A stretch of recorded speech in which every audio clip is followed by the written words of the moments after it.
नमस्कार दोस्तों, आज हम कुंडली में सरकारी नौकरी का क्या योग होता है, खुद से कैसे जानें, इसको आज हम सरल तरीके से आपको बताने का प्रयास करेंगे। दोस्तों, जैसा आपको मालूम है कि आज भी सरकारी नौकरी अपने आप में एक बहुत ही प्रेस्टीज पॉइंट रहता है। लोग बड़ी संख्या में इसके प्रति लोगों का रुझान रहता है और उनका जो एजुकेशन होती है कहीं न कहीं एजुकेशन के बाद भी वो सरकारी नौकरी का ही की तरफ ही जाने का प्रयास करते हैं, क्योंकि इसमें सबसे बड़ी जो महत्वपूर्ण जो सरकारी नौकरी का अट्रैक्शन लोगों में होता है कि इसमें स्थायित्व है, जॉब सिक्योरिटी है और एक फिक्स्ड इनकम है।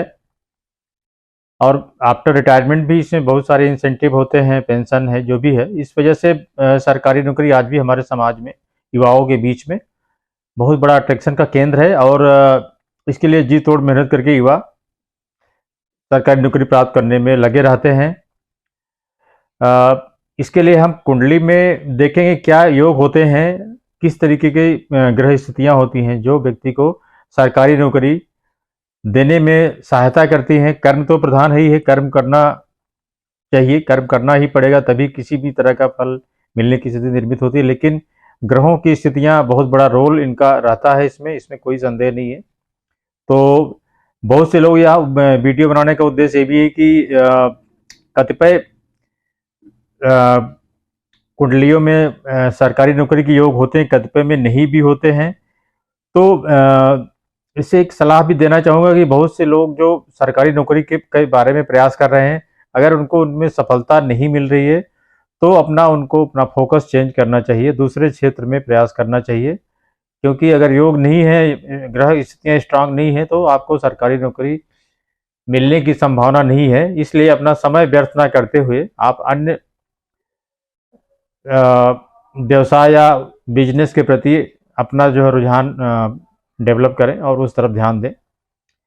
समय व्यर्थ करना उचित नहीं रहता है। तो उद्देश्य केवल इसका यही है, यहाँ पे किसी को कर्मठ बनाना या किसी को निरुत्साहित करना या हतोत्साहित करना उद्देश्य नहीं है इस वीडियो का। लेकिन सही चीज़ों के बारे में अगर ज्योतिष में जो विश्वास करते हैं, अगर उसमें कुछ योग हैं ऐसे कि मिलेगी नौकरी सरकारी की नहीं मिलेगी, अगर उसको हम सही तरीके से, सटीक तरीके से जान लें, तो अपना सही निर्णय लेकर इस क्षेत्र में जाना है कि नहीं जाना है, इस बारे में निर्णय कर सकते हैं। तो उसी बारे में आज हम बात करेंगे। आप सभी का मेरे चैनल ट्रू एस्ट्रो में स्वागत है। सभी को नमस्कार। और मेरा ये वीडियो अगर आपको अच्छा लगता है तो इसको लाइक करें, मेरे चैनल और वीडियो को, मेरे चैनल को सब्सक्राइब करें और इसको शेयर करें अधिक से अधिक। आइए शुरू करते हैं। यहाँ पे सबसे पहले जो है हमने उदाहरण के रूप में भी यहाँ पे दो कुंडलियाँ बनाई हुई हैं और एक उदाहरण के लिए यहाँ बनाया हुआ एक चार्ट हमने। तो सबसे पहले यहाँ पे 3 भाव जो होते हैं यहाँ जो महत्वपूर्ण होते हैं, इस बारे में बात कर लें।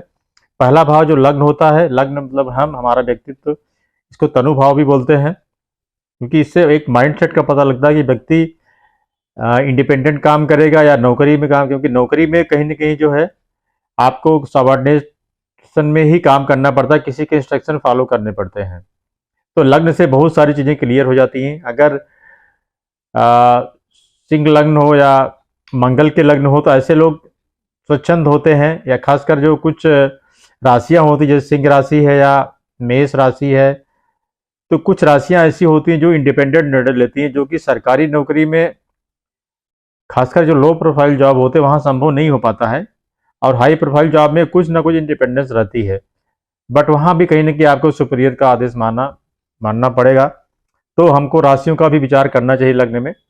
दूसरा है छठा भाव। छठा भाव रोग ऋण रिपु का होता है। उसके अलावा यह प्रतिस्पर्धा या कंपटीशन का भी होता है।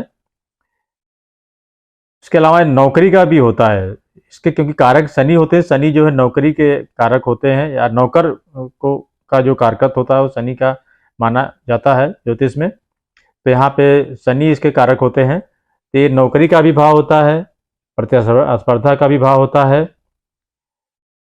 उसके अलावा जो 10वां भाव होता है, हमारे जो कर्म किस तरीके के कर्म हम करेंगे उसका भाव होता है। पिता का भाव होता है, कर्म का भाव होता है।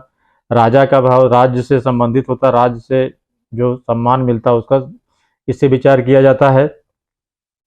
प्रशासन का भी विचार किया जाता है। तो ये 3 भाव बहुत महत्वपूर्ण होते हैं नौकरी के लिए। और हम चूंकि सरकारी नौकरी की बात कर रहे हैं तो यहाँ पे जो ग्रह होते हैं कौन कौन से इंपॉर्टेंट है उस बारे में बात कर लेते हैं। तो ग्रहों में जो सूर्य, शनि, गुरु और मंगल, ये 4 प्लैनेट ऐसे होते हैं जो कि बहुत ही महत्वपूर्ण होते हैं। सूर्य सीधा सरकार या अथॉरिटी का या सत्ता का कारक होता है। यह हमारा जो व्यक्तित्व को प्रदर्शित करता है, वाइटलिटी को, हमारे ईगो को प्रदर्शित करता है, और सीधा जो सत्ता या राज से जुड़ा हुआ होता है, इसका कारक सूर्य को प्राप्त है। शनि जो होते हैं ये सर्विस या नौकरी को प्रदर्शित करते हैं। शनि मेहनती या कर्म को प्रदर्शित करते हैं हमारे जो है। तो बिना शनि के जो है किसी भी तरह का कर्म करने की कल्पना हम नहीं कर सकते। शनि इसके कारक होते हैं कर्म के। तो सूर्य के बाद शनि हुए। तीसरा जो गुरु होते हैं, गुरु का कारकत्व बहुत विस्तृत होता है। ये हमारे फाइनेंस या धन के भी कारक होते हैं, ज्ञान के कारक होते हैं। इसके अलावा हमारे जो कंसल्टेंसी है उसके कारक होते हैं। जो हमारे अंदर जो एक सौम्यता होती है, नैतिकता, उन सब चीज़ों के कारक गुरु होते हैं। अगला जो है चौथे ग्रह जो मंगल होते हैं, मंगल हमारे अंदर एनर्जी के कारक होते हैं। हम कितने ऊर्जावान हैं इसका विचार मंगल से किया जाता है। मंगल अगर हमारे कमज़ोर हैं, पीड़ित हैं, तो निश्चित तौर पे ऐसा व्यक्ति, उसके अंदर कार्मिक क्षमता में कहीं ना कहीं कमी आती है और इतना जागरूक या इतना क्रियाशील नहीं होता है, और कहीं ना कहीं जो है नौकरी या कर्म करने में उसमें बहुत बाधा उसको उत्पन्न होती है कहीं ना कहीं, मंगल अगर कमज़ोर है तो। ये 4 ग्रह हो गए जो इंपॉर्टेंट होते हैं। इन ग्रहों का कुंडली में मजबूत होना बहुत जरूरी होता है। अगर सूर्य अच्छी डिग्री में है, उच्च राशि में है, या खुद की राशि में या मित्र की राशि में है, यहाँ पे अगर 1 नंबर में सूर्य हो गए तो यहाँ पे लग्न में जो है सूर्य बहुत अच्छी स्थिति होती है सूर्य की। 10वें घर में भी अच्छी स्थिति इनकी मानी जाती है। 6ठे घर में अच्छी स्थिति मानी जाती है। उपचय भाव में, उपचय भाव 3, 6, 10, 11 होते हैं। इन भाव में अगर सूर्य स्थित हो तो बहुत अच्छा फल देते हैं। इसका मतलब ये नहीं कि अन्य भाव में अगर सूर्य है तो नौकरी व्यक्ति को नहीं मिलेगी। कहने का मतलब यह है कि इन भाव में 3, 6, 10, 11 में सूर्य की स्थिति बहुत अच्छी होती है, लग्न भी अच्छी स्थिति होती है। तो इसके अलावा नौकरी के जो कारक ग्रह होते हैं वो शनि होते हैं। तो शनि की स्थिति भी देखना चाहिए। तो कहीं ना कहीं पहले, 6ठे और 10वें भाव में शनि का अगर प्रभाव है तो व्यक्ति निश्चित तौर पे वो नौकरी करेगा। इसमें हमको ये भी देखना है, आप जब भी कोई कुंडली देखें तो शनि क्या इन तीनों भाव में उनकी दृष्टि है, यहाँ स्थित है वो, और कितना मजबूत है, पीड़ित तो नहीं है। उसके अलावा अगर यहाँ पे नहीं भी स्थित है वो तीनों भाव में वो, या इन पे दृष्टि भी नहीं दे रहे हैं, तो क्या इन तीनों जो लॉर्ड हैं इनके स्वामियों के नवांश में तो नहीं है। नवांश कुंडली में आप देखेंगे उनकी राशि जो बनी रहेगी तीनों लॉर्ड की, उनमें अगर शनि का प्रभाव हो या उनमें संबंध बन रहा हो, तब भी जो है शनि, ऐसा व्यक्ति नौकरी करेगा। शनि अगर मजबूत है तो, और उनका इन भावों से प्रभाव असर संबंध बन रहा है तब। इसके अलावा इन जो ग्रहों के इन लग्न चार्ट में इन जो 3 भाव हैं, 1, 6, 10, इनके जो स्वामी हैं वो किस नक्षत्र में स्थित हैं, अगर उनका क्या नक्षत्र होता है और उसमें अगर शनि स्थित है तब भी जो है ऐसा जातक नौकरी करेगा। ये ऐसी ग्रह स्थितियाँ इंडिकेट करती हैं। इसके अलावा लग्न और भाग्य मजबूत होने चाहिए। कहने का मतलब ये है कि अगर हमारा लग्न मजबूत है, लग्न में अच्छे ग्रहों की दृष्टि है, लग्न की डिग्री अच्छी है, और इसी तरीके से 9वां भाव जो होता है भाग्य भाव होता है, भाग्य भाव भी अगर मजबूत है तो ऐसा व्यक्ति उसका जो आर्थिक जो स्ट्रक्चर है उसके जीवन में वो मजबूत रहेगा हमेशा। एक कहीं भी उसको कभी किसी भी तरीके की जो आर्थिक तंगी का एहसास नहीं होगा, आर्थिक कमजोरी उसके जीवन में नहीं मिल रहेगी। तो भाग्य जो होता है बहुत महत्वपूर्ण होता है। भाग्य भाव का भी देखना चाहिए। अगर भाग्य भाव या भाग्य के भाव के जो स्वामी हैं ये पीड़ित नहीं है, अस्त नहीं है, तो ऐसा व्यक्ति नौकरी में उच्च स्तरीय नौकरी करेगा, हाई प्रोफाइल नौकरी करेगा। हाई प्रोफाइल नौकरी के बहुत सारे जॉब होते हैं, उसके बारे में भी बात करेंगे आगे हम अगले जो वीडियोज में। अभी यहाँ पे सिंपल जो है सरकारी नौकरी की हम बात कर रहे हैं। तो ये स्थितियाँ हो गई, 1, 6, 10 भाव हो गए, 4 ग्रह हो गए। नौकरी के कारक शनि का संबंध होना चाहिए 1, 6, 10 से, किसी भी तरीके से हो, इन भावों में या उनके नवांश में स्थित हो या उनके नक्षत्रों में हो। भाग्य भाव ये हो गया और लग्न ये हो गया, ये मजबूत होने चाहिए। अगर ऐसी स्थिति निर्मित होती है तो निश्चित तौर पे ऐसा जो व्यक्ति होता है वो नौकरी करेगा, ऐसा विचार करना चाहिए। अब यहाँ पे सरकारी नौकरी के बारे में भी हम और डिटेल में बात करें अगर तो 1, 6, 10 जो भाव हैं इनमें अगर सूर्य या चंद्र का प्रभाव पड़ेगा तब व्यक्ति सरकारी नौकरी करेगा। नहीं तो नौकरी, प्राइवेट नौकरी भी लोग करते हैं, बहुत सारे आज अधिक से अधिक नौकरियां जो है प्राइवेट सेक्टर में ही हैं, सरकारी नौकरियां कम हैं। लेकिन 1, 6, 10 में अगर सूर्य का प्रभाव है, किसी तरीके से सूर्य यहाँ बैठे हैं या इन भावों को देख रहे हैं सूर्य या चंद्र, या उनकी यहाँ पे राशियां हैं, इस तरह से अगर उनका नवांश में अगर यहाँ पे राशियां उनकी तब भी जो है व्यक्ति सरकारी नौकरी करेगा, ऐसा जानना चाहिए। अगर कर्क या सिंह राशि में इस तरीके के योग बन रहे हैं, मतलब 1, 6, 10 के जो स्वामी हैं कंजंक्ट कर रहे हैं या इन राशियों में बैठे हुए हैं, तब भी जो है व्यक्ति सरकारी नौकरी करेगा, ये सरकारी नौकरी करने के योग होते हैं। अगला है जो भी ग्रह हैं और भाव हैं, अगर यहाँ पे हम ग्रह की बात करेंगे, लॉर्ड जैसे 1, 6, 10 के जो लॉर्ड हैं, अगर सूर्य या चंद्र के जो है नवांश में है, नवांश कुंडली आप सॉफ्टवेयर में बना सकते हैं, उसमें ऑलरेडी जो भी सॉफ्टवेयर आपका है उसमें नवांश बना भी रहता है, उसमें आप क्लिक करेंगे तो मिल जाएगी।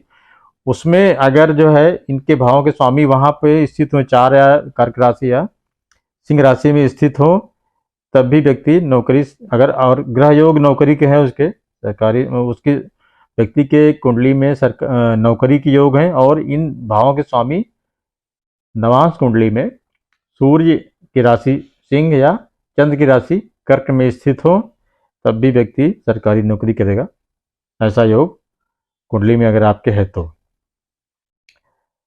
उसके अलावा अगर जो भी 1, 6, 10 के स्वामी हैं ग्रहों के, इनका ये अगर सूर्य और चंद्र के नक्षत्र में स्थित हों, तब भी व्यक्ति सरकारी नौकरी करेगा। सूर्य और चंद्र का नक्षत्र क्या होता है? चंद्रमा का नक्षत्र श्रवण होता है, हस्त होता है, श्रवण, हस्त, रोहिणी, ये 3 नक्षत्र जो है चंद्रमा के होते हैं। और कृतिका नक्षत्र जो होते हैं सूर्य के होते हैं। उत्तरा फाल्गुनी नक्षत्र जो है भी सूर्य का होता है। इस तरीके से इन नक्षत्रों में अगर स्थिति होती है उन ग्रहों की, इन तीनों भावों के स्वामियों की 1, 6, 10 के, तब भी व्यक्ति नौकरी करेगा, वो भी सरकारी नौकरी करेगा। ये मानना, इस तरह का योग कुंडली में रहता है, ये मानना चाहिए। अब यहाँ पे हमने आपको ये कुछ जो बिंदु थे इस बारे में बात किया हमने। अब उदाहरण कुंडलियों के माध्यम से आपको हम और क्लियर बताएंगे कि किस तरीके के योग होने पर कुंडलियों में फलित कैसे किया जाए और क्या रिजल्ट मिलता है। यहाँ पे एक कुंडली है, एक IAS ऑफिसर की कुंडली है, बाद में ये जुडिशरी में भी गए। तो यहाँ पे देख सकते हैं कि पहले हम यहाँ पे लग्न 6 और 10 का संबंध देखेंगे कि नौकरी के योग है कि नहीं, और शनि की स्थिति भी देखेंगे। तो यहाँ पे लग्न के लॉर्ड जो है यहाँ पे बैठे हुए हैं छठे भाव में, 1, 6 का संबंध बन रहा है। 10 की यहाँ जो राशि है इनका भी यहाँ संबंध बन रहा है। 10th लॉर्ड भी बृहस्पति होते भी यहाँ बैठे हुए हैं। और ये कहाँ बैठे हैं? ल्यूमिनरी, मतलब कि प्रकाश पुंज ग्रह जो सूर्य होते हैं इनकी राशि में बैठे हुए। तो क्लियर कट यहाँ पे सरकारी नौकरी का योग बन रहा है, ये आप यहाँ पे देख सकते हैं। उसके अलावा जो यहाँ पे एक और अच्छा राजयोग बन रहा है, जो सूर्य और चंद्र हैं, जो ल्यूमिनरी बोलते हैं जिनको, सूर्य भी अपनी उच्च राशि में बैठे हुए हैं, मेष राशि है, उच्च राशि उनकी होती है, यहाँ बैठे हुए हैं। चंद्रमा जो है 2 नंबर राशि जो होती है वृष राशि, उसमें बैठे हुए, वो भी उनकी उच्च राशि होती है। तो कहीं न कहीं चंद्रमा चौथा, 5वां घर और छठे घर के स्वामी जो है ये अपनी उच्च राशि में बैठे हुए हैं, ये उच्च स्तरीय राजयोग होता है। उसके अलावा आप यहाँ पे देखेंगे शनि का संबंध कैसे बन रहा है इन दोनों ग्रहों से, 1, 6, 10 भाव से। शनि यहाँ लग्न में बैठे हुए हैं, ये बृहस्पति की राशि में बैठे हुए हैं, और ये जो है कहीं न कहीं मतलब लग्न और 10म भाव को प्रभावित कर रहे हैं, क्योंकि बृहस्पति की राशि में बैठे हुए हैं जो है। तो एक योग ये हो गया, सरकारी नौकरी का हो गया।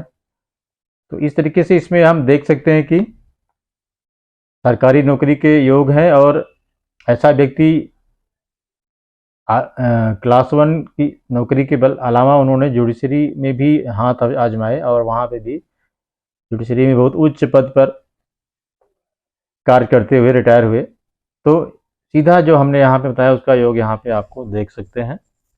अगला जो बिंदु है, ये एक limited company, government limited company है। हमने एक उदाहरण के लिए सेमी गवर्नमेंट का भी उदाहरण यहाँ पे रखा है। इसलिए यहाँ पे जिनकी कुंडली है, आप यहाँ देख सकते हैं कि जो मंगल है वो लग्नेश है और छठे भाव के भी स्वामी हैं, और सूर्य जो है वो 5 नंबर में राशि जो होती है यहाँ पे है 10वें भाव में है। ये आपका 10वां भाव है। 1 2 3 4 5 6 7 8 9 10, 10वें भाव में सिंह राशि है।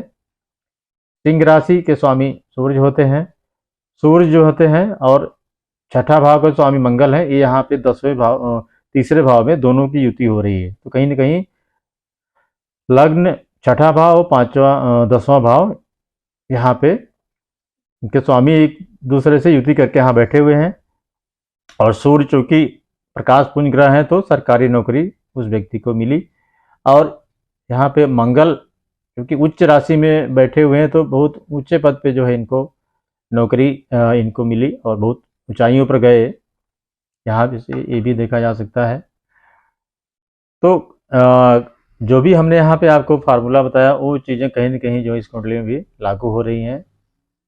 तो इस तरीके से दोस्तों, उम्मीद है कि आपको जो हमने सरकारी नौकरी के संबंध में जो भी योग बताए हैं, वो आप अपनी कुंडलियों पे भी अप्लाई कर सकते हैं, और देख सकते हैं कि हमारी कुंडली में सरकारी नौकरी का योग है कि नहीं। उम्मीद है कि जो भी आज हमने बात की आपको इस सरकारी नौकरी के संबंध में जो भी योग होते हैं, आपको ये वीडियो अच्छा लगा होगा। वीडियो अच्छा लगा हो तो इसको अधिक से अधिक अपने दोस्तों में लाइक करें, और मेरे चैनल को सब्सक्राइब करें। आप सभी का मेरा वीडियो देखने के लिए बहुत बहुत धन्यवाद। नमस्कार।